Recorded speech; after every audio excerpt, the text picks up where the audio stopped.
Mari ibu-ibu yang dikasihi Tuhan, kita berdoa sebelum kita akan membaca merenungkan firman-Nya.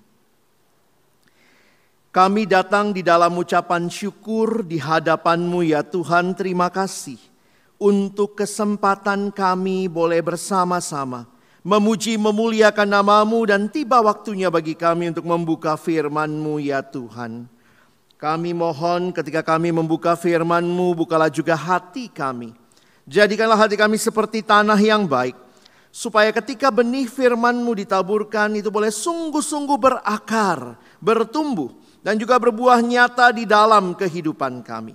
Berkati baik hamba-Mu yang menyampaikan, semua kami yang mendengar, Tuhan tolonglah kami, agar kami bukan hanya menjadi pendengar-pendengar firman yang setia, tapi mampukan dengan kuasa, dengan pertolongan dari Roh-Mu yang kudus, kami dimampukan menjadi pelaku-pelaku firman-Mu di dalam kehidupan kami, di dalam keseharian kami. Bersabdalah ya Tuhan, kami umat-Mu sedia mendengarnya. Di dalam satu nama yang kudus dan berkuasa, nama Tuhan kami Yesus Kristus, kami menyerahkan pemberitaan firman-Mu. Amin. Shalom, selamat pagi. Ibu-ibu yang dikasihi dalam Tuhan Yesus Kristus, baik yang hadir secara onsite maupun yang mengikuti secara online.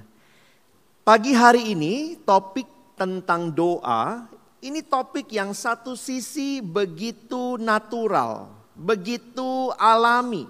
Karena setiap orang dalam hidup sehari-hari begitu gampang berseru kepada Tuhan. Bukankah doa itu adalah seruan kepada Tuhan? Lupa matikan kompor, tiba-tiba ya Tuhan. Nah itu doa ya. Lupa ini, lupa itu, kayaknya gampang sekali keluar kata seruan kepada Tuhan. Tetapi pada saat yang sama, doa juga satu misteri yang kita rasanya tidak pernah selesai belajar. Berdoa adalah sebuah relasi dengan Allah. Dan di dalam relasi tentu ada up and down ya. Demikian juga dengan pasangan maupun dengan keluarga, anak-anak, ada up and down. Kadang-kadang rasanya dekat, kadang-kadang rasanya jauh, tapi tetap suami kita ya.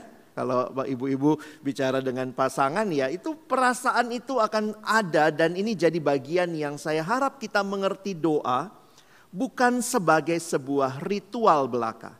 Karena itu ada kalimat yang menarik mengatakan berdoa adalah membuka hati dan bercakap-cakap dengan Allah. Berdoa merupakan hak istimewa bagi kita anak-anaknya. Ibu-ibu yang dikasihi Tuhan, saya senang dengan istilah hak dan kewajiban. Tetapi waktu bicara doa, saya lebih melihat satu sisi adalah sebuah hak istimewa.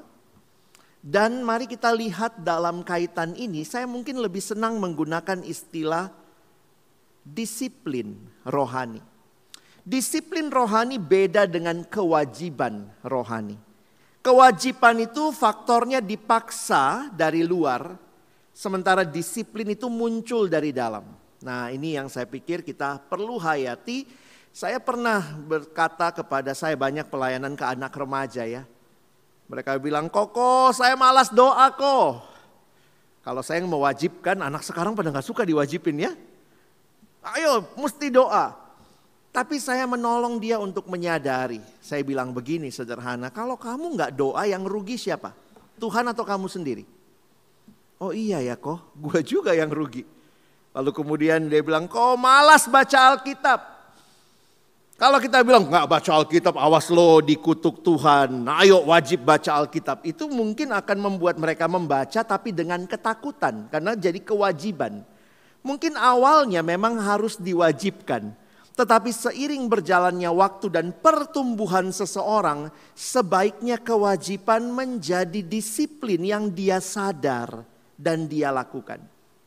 Karena itu saya tanya, kalau kamu nggak baca Alkitab siapa yang rugi? Tuhan atau kamu? Saya sih kok, ya sudah baca.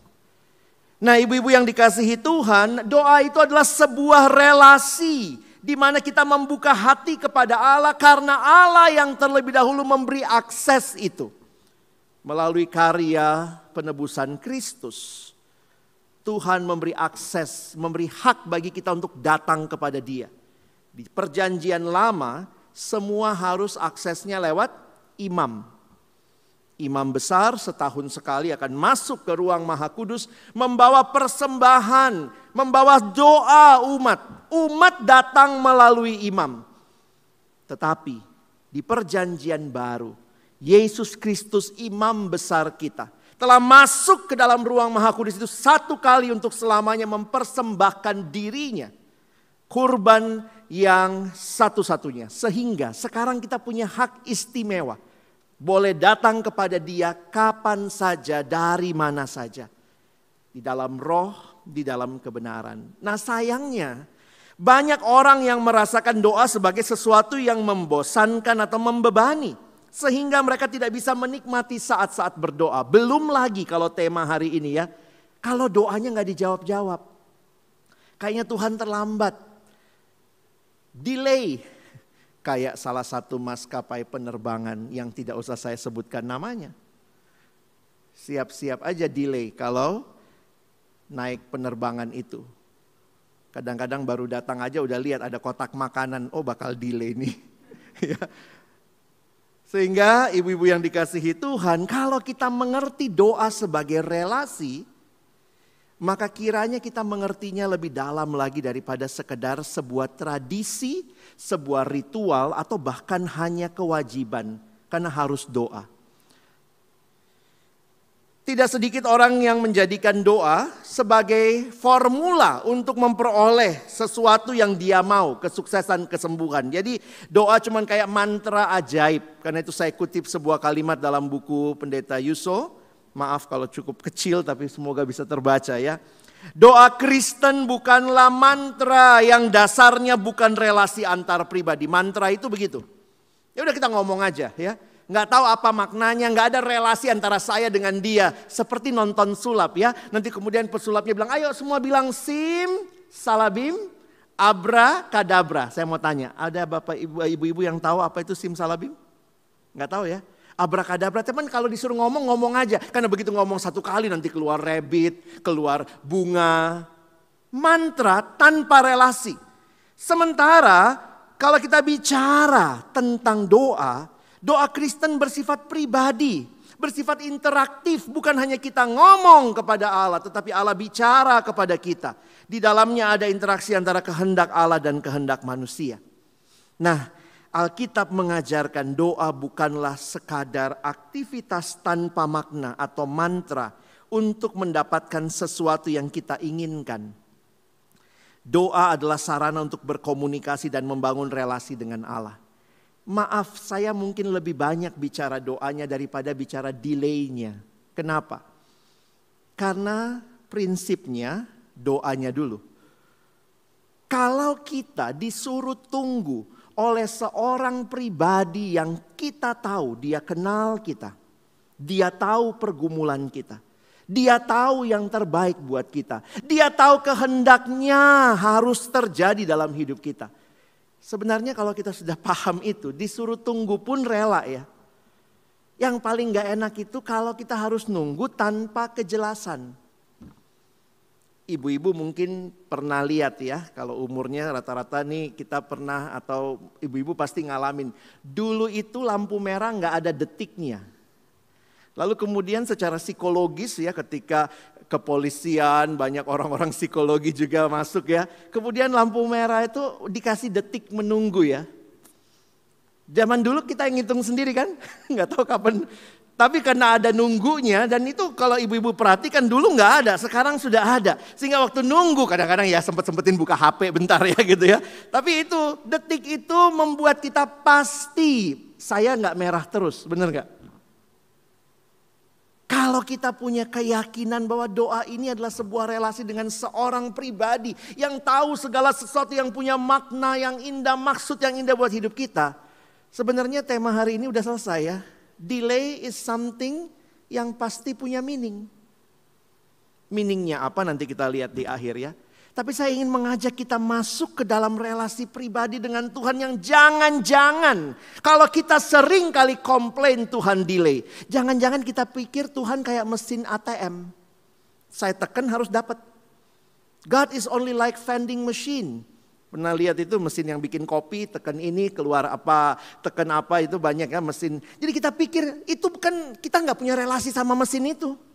Mesin hanyalah sebuah alat, sebuah benda, dan banyak orang berpikir doa itu hanya sekadar saya minta Tuhan harus kasih. Sehingga Tuhan tidak lebih dari vending machine, tidak lebih dari ATM. Dia bukan pribadi. Satu bagian yang selalu saya ingat kalau bicara tentang doa sebenarnya adalah bagian ini ya. Mari ibu-ibu kita akan lihat Markus 1:40-45. Saya sudah tulis semua ayatnya sehingga juga nanti bisa perhatikan ya. Saya akan bacakan bagi kita dan coba perhatikan. Memang tidak terlihat langsung doanya di mana Pak. Tapi kita lihat ya, ngomong sama Tuhan itu kan doa ya. Kita lihat sama-sama. Seorang yang sakit kusta datang kepada Yesus dan sambil berlutut di hadapannya ia memohon bantuannya. Katanya, kalau engkau mau, engkau dapat mentahirkan aku. Maka tergeraklah hatinya oleh belas kasihan. Lalu ia mengulurkan tangannya menjamah orang itu dan berkata kepadanya, aku mau, jadilah engkau tahir. Seketika itu juga lenyaplah penyakit orang kusta itu dan ia menjadi tahir. Segera ia menyuruh orang itu pergi dengan peringatan keras. Ini peringatannya. Ingatlah, janganlah engkau memberitahukan apa-apa tentang hal ini kepada siapapun, tetapi pergilah, perlihatkanlah dirimu kepada imam dan persembahkanlah untuk pentahiranmu persembahan yang diperintahkan oleh Musa sebagai bukti bagi mereka. Tetapi orang itu pergi memberitakan peristiwa itu dan menyebarkannya kemana-mana sehingga Yesus tidak dapat lagi terang-terangan masuk ke dalam kota. Ia tinggal di luar di tempat-tempat yang sepi, namun orang terus juga datang kepadanya dari segala penjuru. Sedemikian jauh pembacaan firman Tuhan. Berbahagialah kita yang bukan hanya membacanya, tetapi juga merenungkannya, melakukan dalam hidup kita dan bahkan membagikannya. Ibu-ibu yang dikasihi Tuhan, kalau memperhatikan orang kusta di masa itu, ini bukan hanya sekadar penyakit kulit, tetapi juga dikaitkan dengan apa yang disebut sebagai hukuman Allah, kutukan Allah. Karena itu, untuk pentahiran orang yang sakit kusta bukan dokter yang memutuskan ini udah sembuh atau tidak, tapi perginya ke imam. Dalam tradisi pada waktu itu, kalau kita membaca di dalam perjanjian lama, orang yang sakit kusta harus tinggal di luar perkemahan karena dianggap menyentuh saja itu najis. Dia harus tinggal di luar perkemahan. Lalu kalau ibu-ibu perhatikan, baca di kitab Imamat ada dress code-nya. Dia harus pakai pakaian yang compang-camping menandakan dia kusta. Jangan sampai kalau pakai baju bagus orang apa kabar kusta, nggak bisa ya. Harus pakai pakaian outfitnya, dress code-nya compang-camping dan harus mengatakan kalau ketemu orang najis, najis, najis. Itu konsep kusta yang ada di dalam masyarakat. Dia hidup terasing. Itu bukan hanya penyakit fisik tetapi juga tentunya bagi emosi psikis dia. Harus tinggal terpisah dari komunitas. Karena itu kalau kita perhatikan, dia orang kusta ini datang sama Yesus. Nah, di sini yang saya melihat, kenapa saya ambil bagian ini tentang doa, karena dari permohonan orang ini dan dari respon Yesus, kita bisa belajar ya. Kita bisa belajar bagaimana sikap di dalam doa. Doa itu kan memohon kepada Tuhan ya. Mari kita lihat sebentar. Maka kalau ibu-ibu perhatikan, seorang yang sakit kusta datang kepada Yesus. Tentu dia mengumpulkan keberanian harus datang sama Yesus. Dan perhatikan, sambil berlutut di hadapannya ia memohon bantuannya. Katanya, kalau engkau mau, engkau dapat mentahirkan aku. Mohon ibu-ibu perhatikan ya. Kira-kira gimana dia ngomongnya? Dia orang yang saya jelaskan tadi, terasing, lalu datang, berlutut. Apa dia ngomongnya gini? Kalau engkau mau, engkau dapat mentahirkan aku. Nggak mungkin ya. Ayo ibu-ibu, paling pintar kan main drama ibu-ibu ya. Wah, datang berlutut. Kalau engkau mau, engkau dapat mentahirkan aku. Bagi saya, hal yang menarik dalam ucapan dia adalah kalimat ini. Engkau dapat mentahirkan aku. Maka di dalam doa, sikap pertama adalah percaya Yesus sanggup. Jangan bicara dulu soal dikasih apa tidak ya. Tapi Yesus itu sanggup, dialah Allah yang kita yakini. Sanggup melakukan segala perkara. Allah yang sanggup. Iman itu apa? Iman itu bukan percaya diri, tapi percaya Tuhan. Percaya bahwa Tuhan sanggup. Banyak gereja dengan pengajaran sekarang, beriman lu. Pokoknya minta pasti Tuhan kasih. Lu percaya kan, lu udah ngucapkan kalimatmu, kalimat yang kau sampaikan itu punya kuasa. Sampai-sampai saya pikir ini kok jadi berubah imannya kepada kalimat saya. Padahal apakah itu kalimatnya Tuhan? Itu kehendaknya Tuhan atau tidak? Tetapi sebelum kita bicara lebih jauh, sikap di dalam doa adalah kita percaya bahwa Tuhan itu sanggup. Unik ya, kita ini orang Kristen. Seringkali disebut orang percaya. Tapi hal apa yang paling sulit kita lakukan? Percaya itu ya. Percaya bahwa Tuhan sanggup. Kadang-kadang kita merasa, aduh Tuhan, kayaknya Tuhan gak sanggup. Orang kalau menghadapi delay, yang muncul di pikirannya bisa jadi apa? Kayaknya Tuhan gak sanggup nih. Kayaknya Tuhan gak bisa nolong saya nih. Ya udahlah, balik ke kepercayaan lama. Pergi cari petunjuk-petunjuk dewa-dewi. Masuk kemana, buang undi. Pakai semua yang bisa tahu masa depan. Banyak orang ketika dia merasakan delay. Yang hilang ini. Tuhan kayaknya gak sanggup nih. Saya menulis begini ya. Salah satu kesulitan besar bagi kita adalah percaya kepada Tuhan. Sungguh-sungguh percaya. Percaya bahwa Allah tahu dan sanggup memberikan yang terbaik yang kita butuhkan. Ibu-ibu, saya juga khotbah begini bukan berarti saya sudah lulus ujian ini ya. Ini adalah ujian iman setiap hari. Terus sadar Tuhan engkau sanggup. Kalau belum dikasih yang saya mau, terus sadar Tuhan bukan yang engkau tidak bisa. Tuhan gampang kok. Ibu-ibu mau minta apa? Minta sembuh. Mama saya sakit lutut nih ya. Ibu-ibu biasa begitu. Kalau sudah usia menopause, mulai osteoporosis, lutut mulai susah berjalan.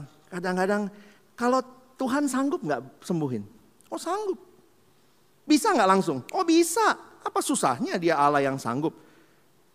Tetapi memang kita seringkali ragunya kayaknya Tuhan gak sanggup begitu ya. Nah ini yang jadi pertanyaan, di mana fokus kita? Di mana fokus kita? Apakah kita masih berfokus kepada Tuhan? Nah bagi saya kalimat orang kusta ini sebuah kalimat doa yang sangat luar biasa. Kita lihat lagi ya. Karena di dalam bagian yang sama, sekarang saya garis bawahi yang berikut nih ya. Engkau dapat mentahirkan aku, tetapi lihat yang pertamanya. Menarik ya. Kalau engkau mau. Jadi dalam doa itu kita sangat PT, percaya Tuhan. Tetapi kita juga punya sikap berserah kepada kehendak Tuhan. Tuhan sanggup, tapi kalau Tuhan mau, kalau Tuhan bilang tidak, kalau Tuhan bilang belum, kalau Tuhan belum mau. Nah makanya waktu berdoa sikapnya jangan ngotot, itu bukan sikap Kristiani. Sikapnya adalah percaya tetapi berserah. Sementara yang banyak diajarkan di tempat-tempat yang lain, doa itu percaya dan ngotot. Kalau lu udah bilang dalam nama Yesus pasti terjadi. Loh siapa Tuhannya? Jangan-jangan kita pikir dia pembantu. Saya suruh bawa ya, datang ya. Emangnya begitu? Banyak orang lupa di Taman Getsemani Yesus berdoa, bukan kehendakku, tapi kehendakmu. Yesus yang adalah Tuhan bisa mengajarkan kepada kita satu penyerahan diri yang luar biasa. Tuhan kenapa belum kasih? Kalau Tuhan belum kasih bukan berarti Tuhan tidak sanggup. Mungkin Tuhan belum mau. Wah, ini kalau datang dengan sikap seperti ini, coba ibu-ibu pikir, kalau dia pulang gak sembuh, gimana? Kalau dia pulang gak sembuh, Tuhan Yesus bilang, saya gak mau. Dia tetap percaya, Tuhan engkau sanggup walaupun sekarang saya gak sembuh. Harusnya begitu ya. Jangan sampai kita malah kebalik. Kalau kita tidak dapat yang kita mau, langsung kita bilang Tuhan jahat. Atau malah kita balik. Kita mulai self pity. Kayaknya memang Tuhan gak sayang sama saya. Wah, malah kita rasa kitalah korban dari skenario Tuhan. Please. Kita bukan sedang berbicara sinetron ya. Ikatan love gitu ya. Ini bicara tentang Allah yang punya kehendak. Dan dia pribadi pemilik hidup ibu-ibu sekalian. Pemilik hidup keluarga kita. Dia tahu apa yang terbaik. Dia sanggup tetapi tergantung kehendaknya. Makanya tadi saya katakannya Yesus berkata begini. Ya Bapa, ya Bapakku, jikalau engkau mau. Saya kaget juga ya, formulanya sama dengan formula orang kusta itu ya. Ya Bapakku, jika engkau mau ambillah cawan ini daripadaku. Tapi bukan kehendakku. Tapi kehendakmu lah yang terjadi. Father, not my will, but yours be done. Dan sebenarnya sesudah ini, apa yang perlu kita sama-sama miliki? Sikap percaya, sikap beriman, sikap berserah, tapi jangan lupa ya taat juga melakukan bagian kita. Orang itu langsung sembuh. Itulah sebenarnya kalau kita baca kesaksiannya dia langsung sembuh. Tapi Tuhan Yesus mengikuti semua prosedur yang ada pada waktu itu. Sekarang ingatlah, jangan kasih tahu orang ya, kamu pergi perlihatkan dirimu, bawa juga persembahan untuk pentahiranmu sesuai dengan hukum Musa. Nah memang kalau kita baca ceritanya yang terakhir ya, taat melakukan bagian kita. Salah satu ketidaktaatan orang ini apa? Dia terlalu banyak ngomong ya, sampai akhirnya karena dia ngomong mungkin saking gembiranya ya, Yesus gak bisa lagi terang-terangan masuk ke dalam kota. Nah itu bagian yang lain ya, kita gak bahas secara khusus, tapi saya mengkaitkan begini. Percaya, berserah, tapi juga taat melakukan bagian kita ya. Jadi ibu-ibu dalam masa-masa penantian menunggu, kadang-kadang apa sih yang kita lakukan? Ketimbang kita terus ngumpat-ngumpat Tuhan, marah-marah, merasa diri korban, tapi belajarlah untuk boleh taat. Jangan berdosa kalau Tuhan tidak kasih. Saya dengar satu kesaksian ya. Memang kan kita harus ora et labora ya. Tapi kemudian kesaksian dari seorang ibu. Saya pernah ingat dia berdiri bersama saya dalam satu pelayanan lalu dia cerita. Dia kena kanker stadium 4 payudara. Dan ketika itu dia harus kemo, semua sudah lengkap dilakukan. Tapi intinya ya tidak berhasil. Dan dia cari pengobatan alternatif. Pengobatan alternatif kemudian saudara-saudara banyak yang kemudian punya nasihat. Lu pergi ke sini gitu ya. Sampai karena dokter sudah angkat tangan, udah dioperasi segala macam ya tetap masih ada kansernya. Lalu saudara bilang begini, gue dengar di Jawa Tengah ada, kita ke sana aja. Dan katanya ini orang pakai doa ya. Jadi kemudian dia datang ke sana, dia ikutin pengobatan, harus tinggal di sana, diantar sama salah satu saudaranya. Dia bilang waktu dia sampai di sana, hari pertama dia sudah langsung rasa, karena dia ibu ini anak Tuhan sungguh-sungguh, dia udah langsung rasa ini pengobatan agak aneh. Betul sih bilangnya pakai doa, tapi pagi-pagi disuruh baca seperti mantra, nanti harus minum apa. Ketika itu dia mulai merasa nggak nyaman, dia minta sama saudaranya pulang. Enggak, gue nggak terusin. Pulang. Saudaranya marah-marah. Lu goblok ya, lu bodoh ya. Udah dicariin segala macam. Lu mau sakit terus. Pokoknya gak tahu gak apa-apa lah, yang penting sembuh, yang penting sembuh. Ibu-ibu ketika saya dengar ceritanya ya, mungkin di pikiran kita ya iyalah yang penting sembuh ya. Tapi kemudian ibu itu bersaksi, dia bilang begini, saya bilang sama saudara saya, lebih baik saya tetap sakit tapi saya beriman kepada Yesus daripada saya sembuh tapi saya sembuh dengan kuasa si jahat. Wah, di situ saya lihat itu iman yang besar. Kadang-kadang kita cuma mau sembuhnya. Tapi apakah itu rencana Tuhan, kehendak Tuhan, dan caranya Tuhan? Kadang-kadang caranya Tuhan gak bawa kita sembuh. Tapi di situ kita punya kedamaian. Sehingga akhirnya ibu itu berkeras pulang. Dan mereka pulang ke Jakarta. Nah memang secara mujizat Tuhan sembuhkan waktu dia bersaksi, dia sembuh. Saudara, tidak semua ceritanya juga berakhir tapi dengan kesembuhan. Tapi bagi saya, ibu ini berani berkata, saya memilih Yesus. Kenapa kadang-kadang kita gak suka sama delay? Karena kita maunya cepat, gampang. Sekarang zaman instan, apa-apa cepat. Ini generasi yang empang, ibu-ibu ya, enak dan gampang. Sehingga bagaimana dengan kita? Bagaimana dengan saudara? Seharusnya Allah menjadi tujuan doa kita. Dan kebutuhan adalah konteks yang diperalat Allah, tetapi kini telah bergeser. Doa tujuan utamanya adalah kebutuhan saya. Dan Allah kita pakai, yang penting tercapai tujuan saya. Jadi kita pakai Tuhan untuk tujuan kita. Sebenarnya harusnya doa menjadi Tuhanlah utamanya. Nah di bagian akhir ini saya coba sedikit review tentang doa yang Tuhan tunda ya. Kadang-kadang kita melihat ini ya, 3 cara Tuhan menjawab doa. Kadang Tuhan jawab yes, Ia memberikan apa yang kita inginkan. Kadang Tuhan bilang no. Dan waktu dia bilang no, kita yakin Ia akan memberi sesuatu yang lain yang lebih baik. Tapi juga Tuhan bisa bilang wait. Ia akan memberi yang terbaik pada waktunya. Sebenarnya kalau saya lihat-lihat begini ya. Sebenarnya kalau bicara doa, ada gak doa yang gak dijawab?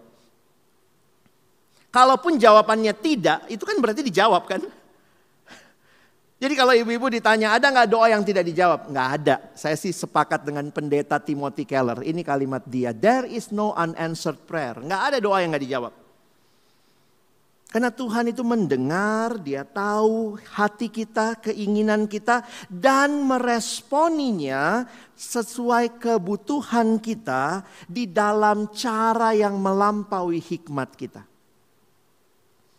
Jadi jangan takut berdoa. Jangan merasa doa gak dijawab. Sebenarnya kalau saya pikir-pikir jawaban doa itu 2 ya. Selalu Tuhan jawab. Ya, ianya bisa 2. Ya sekarang atau ya nanti. Lalu jawaban yang kedua tidak. Ya kalau kita pikir-pikir. Tapi sebenarnya kan dua-duanya dijawab. Jadi Tuhan gak pernah gak jawab doa ya. Pulang dengan keyakinan itu. Kalaupun sedang ditunda. Terkadang kita tidak menerima jawaban doa seperti yang kita inginkan. Karena Tuhan tahu yang terbaik buat kita. Nah, waktu saya renung-renungkan, saya ketemu satu artikel ya. Mengapa Tuhan seolah menunda menjawab doa kita? Nah, ini kita bisa coba renungkan ya. Yang pertama, ibu-ibu, jangan-jangan ibu-ibu mau naik kelas. Anak-anak kalau mau naik kelas mesti apa? Ujian, ya, ulangan ya. Ya kita menghayatinya begitu. Yakobus pasal 1 ayat yang ketiga. Sebab kamu tahu bahwa ujian terhadap imanmu itu menghasilkan ketekunan.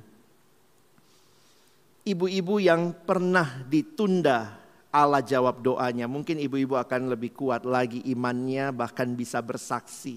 Bagaimana Tuhan menjawab indah pada waktunya. Saya nggak tahu ya ibu-ibu punya pergumulan apa, mungkin pergumulan di rumah tangga, di kesehatan keluarga. Kalau semua Tuhan langsung jawab sesuai yang kita mau, mungkin iman kita nggak naik kelas. Kita cuman iman kayak anak kecil gitu, dia taunya minta dapat, itu iman sinterklas. Yang kedua, ternyata ketika Tuhan menunda, jangan-jangan Tuhan sedang mendidik saudara, ibu-ibu sekalian untuk rendah hati.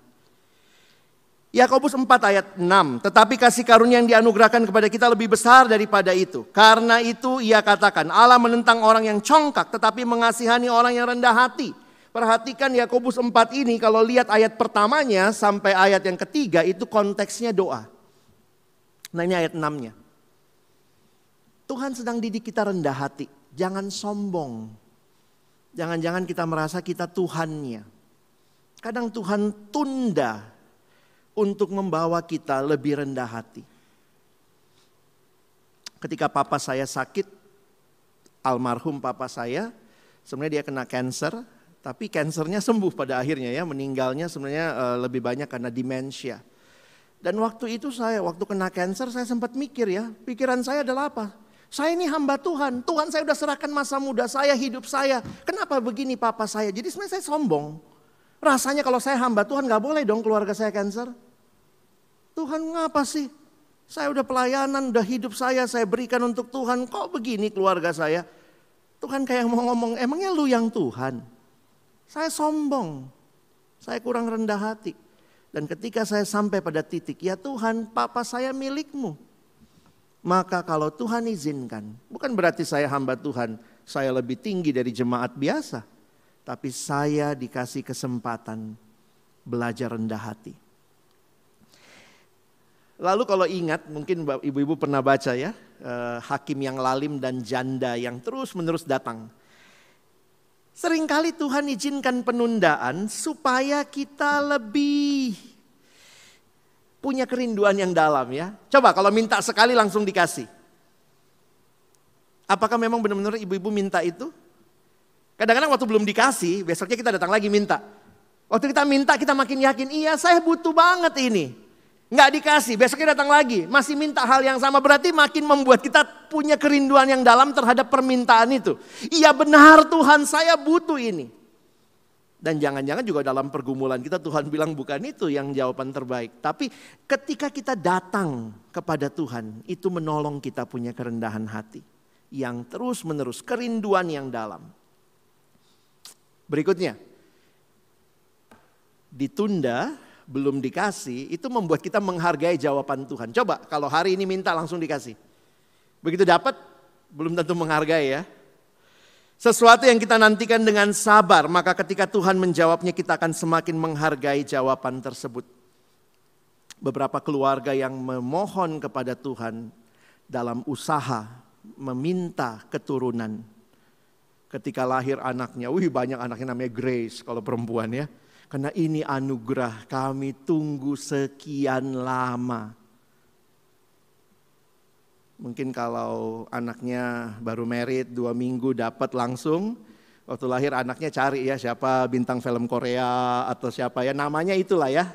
Nama-nama yang fancy. Tapi kalau udah lama ditunggu namanya tuh ada maknanya ya. Setiap kata, titiknya pun ada maknanya gitu ya. Jadi seringkali Tuhan menolong kita juga. Dan terakhir, ketika doa belum dijawab, ini menolong kita untuk tetap menikmati persekutuan yang indah dengan Allah. Jangan-jangan ketika doa sudah dijawab, udah nggak datang sama Tuhan lagi ya. Maka nikmatilah.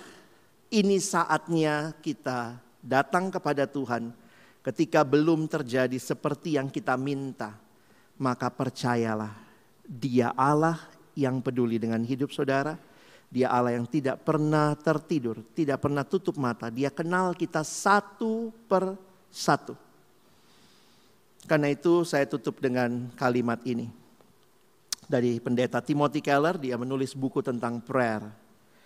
To pray is to accept that we are and always will be wholly dependent on God for everything. Kita selalu senantiasa membutuhkan Allah di dalam segenap hidup kita. Doa menjadi sebuah relasi yang indah. Sehingga ketika belum dijawab, itu pun penantian yang indah. Yang menguatkan iman kita, menolong kita lebih rendah hati, menghargai persekutuan dengan Tuhan. Itulah yang sedang Tuhan kerjakan. Kiranya Tuhan menolong kita untuk tetap tekun berdoa. Amin. Mari kita berdoa. Bapa di dalam surga, terima kasih untuk kebenaran firman-Mu. Setiap wawasan yang juga pagi ini kembali meneguhkan kami di tengah-tengah hidup kami, pergumulan kami, bahkan situasi-situasi yang sulit yang kami hadapi. Yang saat ini pun kami masih tidak tahu mengapa Tuhan belum menjawab sesuai dengan apa yang kami mau. Atau mungkin Tuhan sudah jawab, tetapi kami tetap merasa yang kami mau yang terbaik. Tuhan tolong kami. semakin menikmati relasi dengan Engkau, semakin bergantung kepadamu, semakin percaya, semakin berserah, dan semakin taat.